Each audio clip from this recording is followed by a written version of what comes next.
ಆತ್ಮೀಯರೇ, ನಮ್ಮ ಚಾನಲ್ಗೆ ಸ್ವಾಗತ. ಸ್ನೇಹಿತರೆ, ಕಡ್ಡಾಯ ಕನ್ನಡ ಭಾಷಾ ಪರೀಕ್ಷೆಯಿಂದ ವಿಲೇಜ್ ಅಕೌಂಟೆಂಟ್ ಅಡ್ಮಿನಿಸ್ಟ್ರೇಟಿವ್ಗೆ ಕಡ್ಡಾಯ ಕನ್ನಡ ಭಾಷಾ ಪರೀಕ್ಷೆ ಪ್ರವೇಶ ಪತ್ರ ಯಾವ ಥರ ಡೌನ್ಲೋಡ್ ಮಾಡ್ಕೋಬೇಕಂತೇಳಿ ನಾನೀಗ ಈ ವಿಡಿಯೋದಲ್ಲಿ ತಿಳಿಸ್ಕೊಡ್ತೀನಿ. ಅದೇ ಕಂಪಲ್ಸರಿ ಕನ್ನಡದ ವಿಲೇಜ್ ಅಕೌಂಟೆಂಟ್ ಅಪ್ಲಿಕೇಶನ್ ಹಾಕಿರುವಂಥ ವಿದ್ಯಾರ್ಥಿಗಳು ಕಂಪಲ್ಸರಿ ಕನ್ನಡ ಎಕ್ಸಾಮ್ ಇದೆ 29ಕ್ಕೆ. ಅದನ್ನು ಯಾವ ಥರ ಡೌನ್ಲೋಡ್ ಮಾಡ್ಕೋಬೇಕಂತೇಳಿ ನಾನು ನಿಮಗೆ ತೋರಿಸ್ಕೊಡ್ತೀನಿ. ಇಲ್ಲಿ ನೋಡ್ಬೋದು, ಯಾವುದಾದ್ರೂ ಒಂದು ಬ್ರೌಸರಲ್ಲಿ ಬಂದುಬಿಟ್ಟು ನೀವು KE ಅಂಥೇಳಿ ಟೈಪ್ ಮಾಡಿ, KEA ಇಷ್ಟೇ ಟೈಪ್ ಮಾಡಿ ಸರ್ಚ್ ಕೊಡಿ. ಇದು ಫಸ್ಟ್ ಬರುತ್ತೆ ನೋಡಿರಿ, ಹೋಮ್ ಪೇಜು KEA ಕರ್ನಾಟಕ ಸರ್ಕಾರ ಅಂತ ಇರುತ್ತಲ್ಲ, ಇದ್ರ ಮೇಲೆ ಕ್ಲಿಕ್ ಮಾಡಬೇಕು. ಕ್ಲಿಕ್ ಮಾಡಿದ ತಕ್ಷಣ ಈ ಥರ KEA ಆಫೀಸಿಯಲ್ ವೆಬ್ಸೈಟ್ ಓಪನ್ ಆಗುತ್ತೆ, ಹೋಮ್ ಪೇಜು. ಇಲ್ಲಿ ನೋಡ್ಬೋದು ಮುಖಪುಟ ಅಂತ ಇದೆ, ಪ್ರವೇಶ ಅಂತ ಇದೆ. ಇಲ್ಲಿ ನೋಡ್ಬೋದು ನೇಮಕಾತಿ ಅಂತ ಇದೆಯಲ್ಲ, ಈ ನೇಮಕಾತಿ ಮೇಲೆ ಕ್ಲಿಕ್ ಮಾಡಿ. ಇಲ್ಲಿ ಕೆಳಗಡೆ ಬರಬೇಕು 4ನೇ ನಂಬರು, ಗ್ರಾಮ ಆಡಳಿತಾಧಿಕಾರಿ ನೇಮಕಾತಿ 2024 ಅಂತ ಇರುತ್ತಲ್ಲ, ಇದ್ರ ಮೇಲೆ ಕ್ಲಿಕ್ ಮಾಡಬೇಕು. ಕ್ಲಿಕ್ ಮಾಡಿದ ತಕ್ಷಣ ಈ ಥರ ಗ್ರಾಮ ಆಡಳಿತಾಧಿಕಾರಿ ನೇಮಕಾತಿ 2024 ಅಂತ ಇರುತ್ತೆ. ಇಲ್ಲಿ ಕೆಳಗಡೆ ಸ್ಕ್ರೋಲ್ ಮಾಡ್ತಾ ಬಂದರೆ ಇಲ್ಲಿ ನೋಡ್ಬೋದು, ಫಸ್ಟ್ ಏನಿದೆ ಅಂತ 29/9/2024 ಪರೀಕ್ಷೆಗಳಿಗೆ PH ಅಭ್ಯರ್ಥಿಗಳಿಗೆ VA ಮತ್ತು GTTC ಸರ್ಕಾರಿ ಸೂಚನೆಗಳಂತಿದೆ. ಅಂದರೆ ಫಿಸಿಕಲಿ ಹ್ಯಾಂಡಿಕ್ಯಾಪ್ಟ್ ಇರುವಂಥ ವಿದ್ಯಾರ್ಥಿಗಳು ಕೆಲವೊಂದಿಷ್ಟು ಸೂಚನೆಗಳು ಕೊಟ್ಟಿದ್ದಾರೆ. ನೀವೇನಾದರೂ ಫಿಸಿಕಲಿ ಹ್ಯಾಂಡಿಕ್ಯಾಪ್ಟ್ ಇದ್ದರೆ ನೋಡ್ಕೋಬೋದು. ಇದನ್ನು ಕ್ಲಿಕ್ ಮಾಡಿ PDF ಡೌನ್ಲೋಡ್ ಆಗುತ್ತೆ. ಇದು ಕೂಡ ಫಿಸಿಕಲಿ ಹ್ಯಾಂಡಿಕ್ಯಾಪ್ಟ್ ಇರುವಂಥ ವಿದ್ಯಾರ್ಥಿಗಳಿಗೆ GTTC PH ಪಟ್ಟಿ ಅಂತ ಇದೆ. ಅಂದರೆ ಯಾವ್ಯಾವ ವಿದ್ಯಾರ್ಥಿಗಳು ಎಲಿಜಿಬಿಲಿದ್ದಾರೆ ಅದು ಲಿಸ್ಟ್ ಇರುತ್ತೆ, ಅದನ್ನು ನೋಡ್ಕೋಬೋದು. ಇದು ಫಿಸಿಕಲ್ ಹ್ಯಾಂಡಿಕ್ಯಾಪ್ಟ್ ಇರುವಂಥ ವಿದ್ಯಾರ್ಥಿಗಳಿಗೆ ಇರುತ್ತೆ ಎರಡು ನೋಟಿಫಿಕೇಷನು. ಇಲ್ಲಿ ನೋಡ್ಬೋದು ಕಡ್ಡಾಯ ಕನ್ನಡ ಅಭ್ಯರ್ಥಿಗಳಿಗೆ ಸುತ್ತೋಲೆ ಅಂತ ಇದೆ. ನಾಳೆ ಎಕ್ಸಾಮ್ ಬರೀತಾ ಇದ್ದಾರಲ್ಲ 29ಕ್ಕೆ, ಅವರಿಗೆ ಕೆಲವೊಂದಿಷ್ಟು ಇನ್ಸ್ಟ್ರಕ್ಷನ್ಸನ್ನು ಕೊಟ್ಟಿದ್ದಾರೆ. ಅದ್ರ ಮೇಲೆ ಕ್ಲಿಕ್ ಮಾಡಿ PDF ಡೌನ್ಲೋಡ್ ಆಗುತ್ತೆ, ನೋಡ್ಕೋಬೋದು. ಇಲ್ಲಿ ಕೆಳಗಡೆ ನೋಡ್ಕೋಬೋದು VA 2024 ಕಡ್ಡಾಯ ಕನ್ನಡ ಪರೀಕ್ಷೆ 29/9/2024 ಪ್ರವೇಶ ಟಿಕೆಟ್ ಡೌನ್ಲೋಡ್ ಲಿಂಕ್ ಅಂತ ಇದೆ. ಇದ್ರ ಮೇಲೆ ಕ್ಲಿಕ್ ಮಾಡಬೇಕು. ಫಸ್ಟು ಈ ಥರ ಅಡ್ಮಿಷನ್ ಟಿಕೆಟ್ ಅಂತ ಬರುತ್ತೆ. ಇದು ಯಾವ ಥರ ಅಡ್ಮಿಷನ್ ಟಿಕೆಟನ್ನು ಡೌನ್ಲೋಡ್ ಮಾಡ್ಕೊಳ್ಳೋದು ಅಂತ ನಾನು ಹೇಳ್ತಾ ಇದ್ದೀನಿ. ಇಲ್ಲಿ ನೋಡೋದು ಪರೀಕ್ಷೆಯನ್ನು ಸೆಲೆಕ್ಷನ್ ಮಾಡ್ಕೋಬೇಕು. ನೀವು ವಿಲೇಜ್ ಅಡ್ಮಿನಿಸ್ಟ್ರೇಟಿವ್ ಆಫೀಸರ್ ಅಂತ ಇರುತ್ತೆ, ಇದು ಸೆಲೆಕ್ಷನ್ ಮಾಡ್ಕೋಬೇಕು. Next application number. ನೀವು ಅಪ್ಲಿಕೇಶನ್ ಹಾಕೋ ಟೈಮಲ್ಲಿ ನಿಮಗೆ ಅಕ್ನಾಲೇಜ್ಮೆಂಟಲ್ಲಿ ಅಪ್ಲಿಕೇಶನ್ ನಂಬರ್ ಇರುತ್ತೆ. ಆ ನಂಬರನ್ನು ನೀವೇನು ಅಂತ ಹೇಳಿದ್ರೆ ಇಲ್ಲಿ ಹಾಕಬೇಕಾಗತ್ತೆ. ನಾನು ನಂಬರನ್ನು ಹಾಕೋತೀನಿ.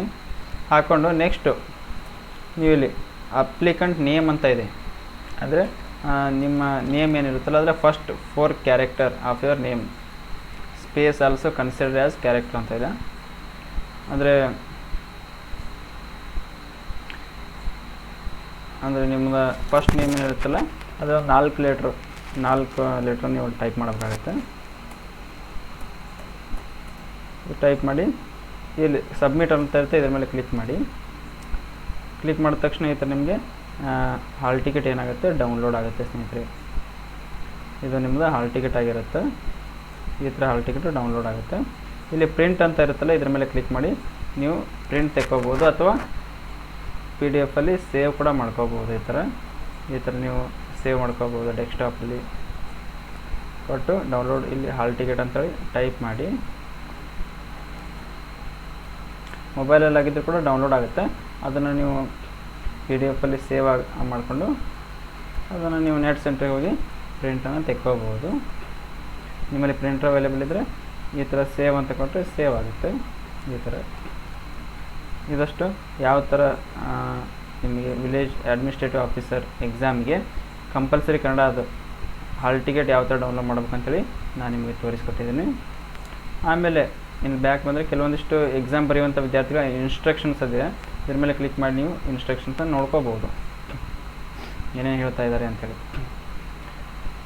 ನೋಡ್ಬೋದು.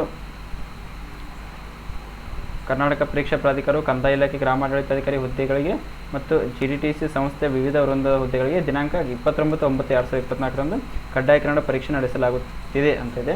ಮೇಲ್ಕಂಡ ಸಂಸ್ಥೆಗಳಿಂದ ಹುದ್ದೆಗಳ ಸ್ಪರ್ಧಾತ್ಮಕ ಪರೀಕ್ಷೆ ಪ್ರವೇಶ ಪತ್ರವನ್ನು ಡೌನ್ಲೋಡ್ ಮಾಡಿಕೊಳ್ಳಿ ಈಗಾಗಲೇ ಲಿಂಕನ್ನು ಬಿಟ್ಟಿದ್ದಾರೆ. ಕೆಲವು ವಿದ್ಯಾರ್ಥಿಗಳು 1ಕ್ಕಿಂತ ಹೆಚ್ಚು ಹುದ್ದೆಗಳಿಗೆ ಅರ್ಜಿಗಳನ್ನು ಸಲ್ಲಿಸಿರುವ ಕಾರಣ 1ಕ್ಕಿಂತ ಹೆಚ್ಚು ಪ್ರವೇಶ ಪತ್ರಗಳು ಬಿಡುಗಡೆಯಾಗಿರುತ್ತವೆ ಅಂತ ಹೇಳಿದ್ದಾರೆ.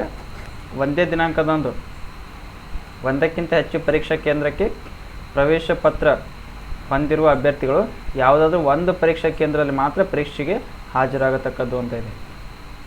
ಅಂತೇಳಿದ್ರೆ 1ಕ್ಕಿಂತ ಹೆಚ್ಚು ಅಪ್ಲಿಕೇಶನ್ ಹಾಕಿರುವಂಥ ವಿದ್ಯಾರ್ಥಿಗಳು ಏನಿದೆಯಲ್ಲ, ಅದು 1ಕ್ಕಿಂತ ಹೆಚ್ಚು ಪ್ರವೇಶ ಪತ್ರಗಳು ಇರ್ತವೆ. ಹೆಚ್ಚು ಕೇಂದ್ರಗಳು ಕೂಡ ಅದರಲ್ಲಿ ಬಂದಿರುತ್ತೆ. ಅದರಲ್ಲಿ ನೀವು ಯಾವುದೋ ಒಂದು ಕೇಂದ್ರದಲ್ಲಿ ನೀವು ಎಕ್ಸಾಮನ್ನು ಬರೀಬೇಕಾಗತ್ತೆ.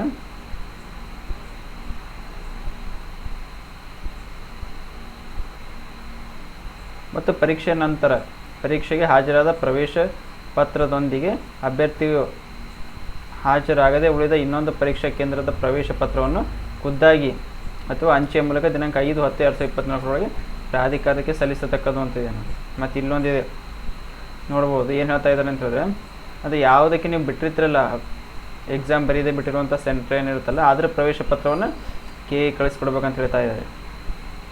ಅಂದರೆ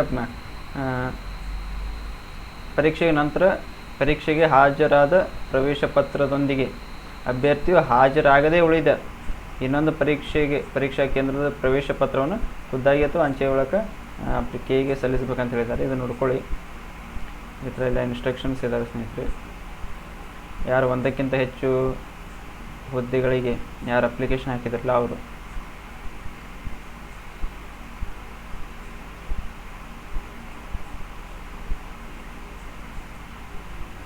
for example village accountant application ಹಾಕಿದ್ರೆ ಮತ್ತು GTTC ಹಾಕಿರ್ತಾರೆ.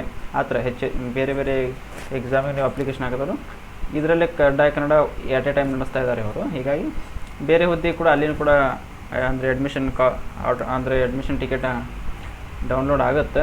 ಅದನ್ನು ಡೌನ್ಲೋಡ್ ಮಾಡ್ಕೊಳ್ಳಿ. ನೀವು ಡೌನ್ಲೋಡ್ ಮಾಡಿಕೊಂಡು ಯಾವುದಾದ್ರು ಒಂದು ಸೆಂಟ್ರಲ್ಲಿ ನೀವು ಎಕ್ಸಾಮ್ ಬರೆದು ಮತ್ತು ಅದರ ಹಾಲ್ ಟಿಕೆಟ್ ಮತ್ತು ಎಕ್ಸಾಮ್ ಅಟೆಂಡ್ ಆಗದೇ ಇರುವಂಥ ಹಾಲ್ ಟಿಕೆಟನ್ನು ಕೆಗೆ ನೀವು ಸಬ್ಮಿಟ್ ಮಾಡಬೇಕಾಗುತ್ತೆ ಅಷ್ಟೇ.